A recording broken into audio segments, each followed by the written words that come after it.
So, Dan, there's a lot of big titles still to come out before the end of the year. November looks pretty busy, doesn't it? November releases, yeah. Let's start with Trolls Band Together. Ah, yes. Yep, the third film in the phenomenal franchise that is Trolls.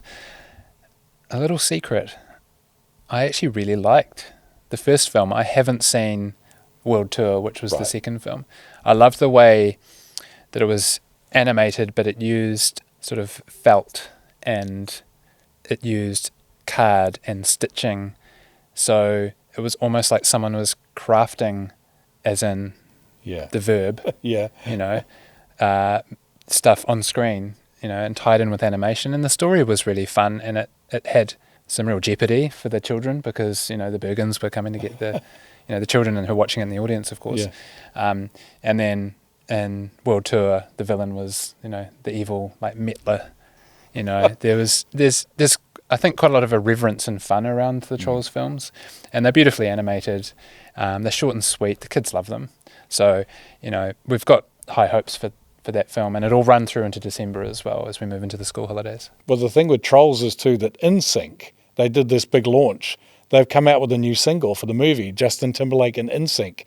And the last time they had a song out was 2000. Yeah. 23 years ago was when Bye Bye Bye came out, and now NSYNC are back with a new song for this movie. You must be pumped then. Yeah, it must I'm be pumped. absolutely pumped. Yeah, absolutely. I mean, of course, you Can't Stop the Feeling from the first film was a huge hit. Song. Yeah. It was a huge hit. I must admit, it's pretty catchy. Yeah, absolutely. Yeah. We heard it way too many times in the cinemas, Yeah. but Trolls, can't wait. Yeah. Really excited. Yeah. And what else is coming out? So at the start of November, we've got EO, which actually played in the New Zealand International Film Festival. I was lucky enough to have caught, I think it was 8 films in the festival, and EO was my favourite film. Yeah. I think it's quite polarising. I think some people will love it, some people will hate it, but you've got to go and see it to know that. Right. It's short and sweet. It's only 88 minutes. It's about the length of Trolls. Yeah. The main thread of it is a donkey who escapes a circus at the start, and he's witnessing humanity. He's witnessing what people are doing, the good and the bad. He's witnessing nature.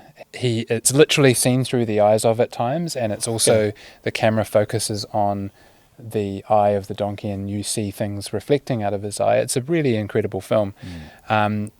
Polish director who's 84. I can't remember his name off the top of my head right now, but he's apparently a legend of Polish cinema. The film blew me away when I saw it here during the festival. I loved it. It'll probably still stand amongst my top films of the year. Right. So personally, it comes highly recommended if you like to see what I call punk filmmaking. It really felt quite visceral and beautiful at the same time. It has a lot going on, packed into 88 minutes. I came out of the film going, wow, there was so many ideas in that movie, but very much a commentary on humanity and the way humans affect planet Earth through the eyes of a donkey. Right. Yeah, fascinating film, and I will happily see it again. Yeah. We also have coming up Napoleon, which I know. Oh, yes. I know you're really looking forward to. Ridley Scott and Joaquin Phoenix. Yeah. Which is a fascinating combination. Two superstars of the cinema. I don't think we need to say too much about Napoleon. I've seen the trailer and it just looks epic. Yep. It looks like an epic, like the Gladiator kind of epic. Yeah, totally. So for big screen historical action, I think you can't really go much further than that. Yeah. Speaking of November films and big screen action, Dune 2 was meant to be playing. Yes. It's really great to know, even though it's been moved into March 2024, that there's been a resolution with the writers' strike, which is going to help push, production of films back into gear. Yeah. The actors' strike is resolving, so looking like things are going to be sort of happening again. Great that a lot of films are actually holding their position on the release chart. We've only had a couple of moves. The Dry 2 we've already talked about, and June 2. Maybe it's sequels that they're moving. Yeah, could be. But Napoleon's right there, Trolls is right there. Yeah. We've also got The Marvels coming out. Oh, okay. November the 9th, the new film in the Marvel franchise. That one's a bit shorter, right? You're saying the runtime for it. 105 minutes, which is significantly shorter than your average Marvel film. Yeah. Could almost be the shortest. I mean, I think some of the Deadpool films were shortish. But at 105 minutes, you're talking about between 25 and 40 minutes shorter than your average Marvel film. Yeah. I wonder if Marvel, in thinking about and looking at, it's a bit of self-reflection about what's been going on with superhero films, and that one of the hot topics has been superhero fatigue in inverted commas, is that, maybe there needs to be some sharper editing. Maybe there needs to be a shorter and sweeter cinematic experience, and maybe you can make a short film and still get the same impact. Yeah. I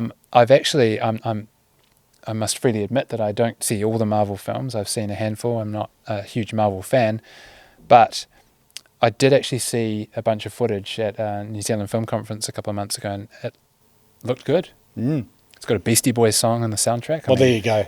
I'm Done. into that. Speaking of my favourite bands, they'd be in the mix for sure. So The Marvels is definitely a film to look out for. You may all remember a film called Promising Young Woman, which came out a couple of years ago, starring Carey Mulligan.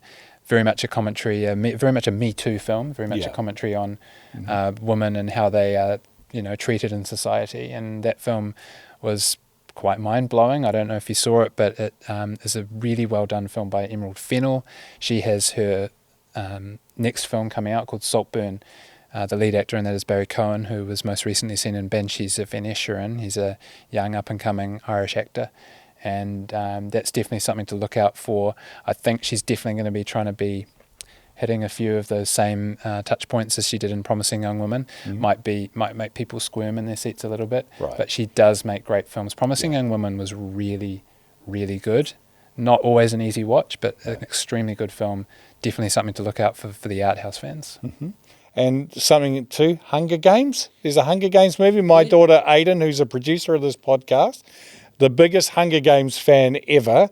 I remember when I worked in the UK, I was working for a radio station, and I was sending back photos of, they were doing a Hunger Game preview at the theatre in Leicester Square next to where I was working, and I was sending pictures back to Aidan and go, oh yeah, Jennifer Lawrence, oh look, they're doing a Hunger Games thing. She was very jealous at the time. Well, Jennifer Lawrence isn't in these films because these, I believe, are prequel films. It feels like a little bit of a throwback to yesteryear when it comes to movies, because the Hunger Games franchise, I do remember the first one that came out, Jennifer Lawrence was not necessarily a huge star at the time, and I remember there was a lot of talk about it being a reasonably low budget first film, and it blew up. It just went off, and then as they produced the sequels thereafter, the budgets got bigger and bigger and bigger, and the films got, grander. There are some familiar faces that are coming back to this film that releases in mid-November here in New Zealand, and it'd be interesting to see if the fans who did really like the originals, who are more grown up now, a parallel I think of is the Harry Potter films and then the prequels that came out post. It'd be interesting to see what the response is and how a film like that performs in the market, given that it's been quite a while since the originals. And look, the film has to be good too. So, that's what at the end of the day brings people into the cinema. Is the film. Is there singing in this one, Dan? Is it like a musical? Well, we're getting some nods from over in production. Is it a musical? You know how I feel about musicals, Aidan? Yep. Okay, it's a musical. Okay, I might go see it. That generally rounds up what we've got coming out in November. And as we look forward to December, we've got some pretty big films coming out. So you're pretty excited for the back end of 2023. It's looking much more rosy than it did at the back end of 2022. So happy with what's coming up.